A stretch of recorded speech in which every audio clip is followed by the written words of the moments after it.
Assalamualaikum warahmatullahi wabarakatuh. Perkenalkan, nama saya Nurhaliza dengan NIM A321220006. Di sini saya akan membuat tugas resum mata kuliah kriminologi. Nomor 1, jelaskan 3 asas penyelenggaraan pemerintahan daerah dan contohnya dari asas tersebut. Jawabannya, desentralisasi adalah pelimpahan wewenang dari pusat ke pusat otonom. Contohnya, kabupaten mengelola sektor pendidikan dan kesehatan. Sedangkan dekonsentrasi pelimpahan wewenang dari pusat ke pejabat pusat di daerah. Contohnya, gubernur melaksanakan program pemerintah pusat. Selanjutnya, tugas pembantu penugasan dari pemerintah pusat ke daerah atau desa. Contohnya, pusat penugasan kabupaten bantuan sosial. Nomor 2, apakah pembentukan daerah otonom selalu efektif dalam meningkatkan kesejahteraan masyarakat? Jelaskan dengan contoh kasus. Jawabannya, tidak selalu efektif. Keberhasilan tergantung kapasitas pemerintahan, partisipasi masyarakat, dan tata kelola. Misalnya, pemekaran kabupaten di Papua belum signifikan menurunkan kemiskinan meski otonomi khusus daerah. Nomor 3, bagaimana pemerintah dapat memastikan bahwa daerah baru memiliki dan sumber daya cukup untuk mengelola pemerintahan dan pembangunan? Jawabannya, secara hukum pemerintahan di daerah memiliki kewenangan mengelola potensi daerah, misalnya pariwisata, pertanian, atau UKM. Namun, dalam prakteknya seringkali terbatas oleh keterbatasan anggaran, intervensi pusat dalam sektor strategis, pertambangan energi, keterbatasan kapasitas dan sumber daya manusia. Selanjutnya, nomor 4, apa tujuan dari terbentuknya daerah khusus?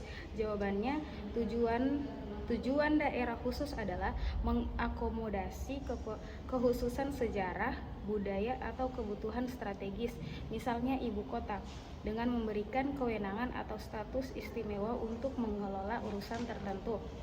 Selanjutnya, nomor 5, bagaimana pertanggungjawab pemerintah daerah terhadap masyarakat yang berkaitan dengan pengelolaan sumber daya alam? Jawabannya, pemerintahan daerah wajib mengelola sumber daya alam sesuai dengan peraturan RT RW atau AMDAL, transparan dalam perizinan dan pendapatan, serta melaporkan realisasi dan audit ke DPR dan BPK. Selanjutnya, nomor 6, jelaskan yang dimaksud dari urusan absolut, urusan konkret, urusan umum, serta contohnya. Jawabannya, urusan absolut sepenuhnya menjadi kewenangan pemerintah pusat. Misalnya, pertahanan dan keamanan. Urusan konkret dibagi antara pusat dan daerah terdiri atas urusan wajib seperti pendidikan dasar dan kesehatan, dan pilihan seperti pariwisata. Sedangkan urusan umum adalah tugas pusat yang dilaksanakan oleh kantor vertikal di daerah, misalnya statistik atau imigrasi. Dan pembagian ini, pusat dan daerah dapat mengelola fungsi pemerintahan sesuai dengan kapasitas dan kewenangannya masing-masing.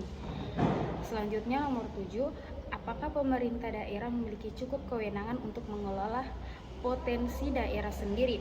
Jawabannya, secara hukum daerah memiliki kewenangan luas untuk mengelola potensi lokal melalui urusan konkuren, misalnya pariwisata, pertanian, dan investasi. Tetapi dalam praktiknya, kewenangan itu dibatasi oleh regulasi nasional dan keterbatasan anggaran serta sumber daya manusia. Selanjutnya, nomor terakhir, apakah Bahodopi termaksud kawasan khusus, serta apa yang menandakan bahwa Bahodopi termaksud kawasan khusus? Jawabannya, Bahodopi termaksud kawasan khusus karena Bahodopi dikenal sebagai kawasan industri strategis nasional. Mungkin hanya itu yang dapat saya sampaikan. Wassalamualaikum warahmatullahi wabarakatuh.